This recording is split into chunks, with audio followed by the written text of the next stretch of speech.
మండలి chairman motion రాజు ముందు విచారణకు హాజరయ్యారు ఎమ్మెల్సీ జయమంగళం వెంకటరమణ. ఆయన అడిగిన ప్రశ్నలకు సమాధానాలు ఇచ్చారు. తన రాజీనామాని ఆమోదించాలని కోరినట్టు సమాచారం.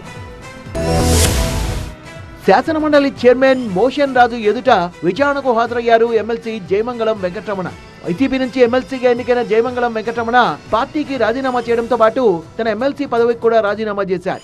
తాను రాజీనామా చేసి ఏడాది గడిచినా ఆమోదించడం లేదంటూ హైకోర్టును ఆశ్రయించారాయన. జయమంగళం వెంకటరమణ వివరణ కోరారు మండలి చైర్మన్ మోషన్ రాజు. తన ముందు విచారణకు హాజరైన జయమంగళం వెంకటరమణను విచారించిన మండలి చైర్మన్ రాజకీయ ఒత్తిళ్లతో రాజీనామా చేశారా లేక స్వచ్ఛందంగా రిజైన్ చేశారా అని ప్రశ్నించారు. గురువారం కళ్యాణ్ చక్రవర్తి, కర్రి పద్మశ్రీ, పోతుల సునీత, మర్రి రాజశేఖర్ శాసనమండలి చైర్మన్ ఎదుట హాజరుగానున్నారు. తామెందుకు రాజీనామా చేశారో చైర్మన్ కు వివరించనున్నారు. ఏడాది జరిగిన ఎన్నికల్లో వైసీపీ ఓటమి అనంతరం 5 ఎమ్మెల్సీలు ఆ పార్టీని వీడారు. అదే సమయంలో తమ ఎమ్మెల్సీ పదవులకు రాజీనామా చేశారు. కూటమి పార్టీలో చేరారు. కూటమి పార్టీల్లో తమకు తగిన ప్రాధాన్యత దక్కడం లేదన్న భావనలో ఉన్నారట ఎమ్మెల్సీలు. దీంతో చైర్మన్ ఎదుట వాళ్ళు ఎలాంటి సమాధానం చెప్తారో అన్నది ఉత్కంఠగా మారింది ఇప్పుడు.